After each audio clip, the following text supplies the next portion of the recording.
मोहम्मद रफ़ी साहब के बेटे शाहिद रफ़ी की वो बातें वाकई में दिल में चोट दे सकती है।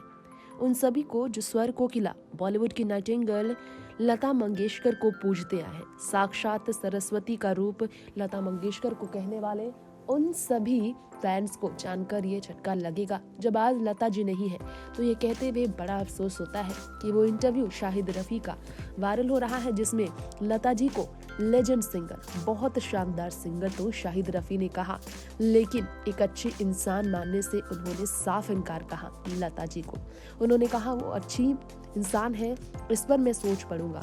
जी हाँ, ऐसा उन्होंने इसलिए कहा क्योंकि आज की जनरेशन को लता जी ने बार बार ये सीख दी कि रफ़ी साहब को लेकर उनके मन में नफरत है। अगर नफरत था तो फिर क्यों आखिर वो रफ़ी साहब के साथ फिर गाना गाई।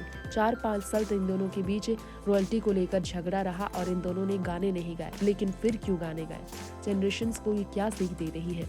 आज के लोगों को ये कहा जाता है कि रफ़ी साहब बनो, लता जी बनो, ये नहीं कहा जाता, क्योंकि लता जी एक बेहतर सिंगर थी, लेकिन कभी भी उन्होंने एक बेहतर इंसान बनने की कोशिश नहीं की। ये बात शाहिद रफ़ी की अब फिर से सामने आ रही है। शाहिद रफ़ी का वो इंटरव्यू जो कि सोशल मीडिया पर काफ़ी तेज़ी से वायरल हुआ है, जिसमें सीधे तौर पर उन्होंने कहा कि अगर लता जी माफ़ी नहीं मांगेंगी तो वो सीधा उन पर लीगल एक्शन ले सकते हैं, क्योंकि उस लेटर का जिक्र उन्होंने 50 साल बाद क्यों किया। जिस लेटर में रफ़ी साहब उनसे माफ़ी मांग रहे हैं, ये उनका कहना है, लेकिन उसका उनके पास कोई प्रूफ तक नहीं है। अगर प्रूफ होता तो वो दिखाएं।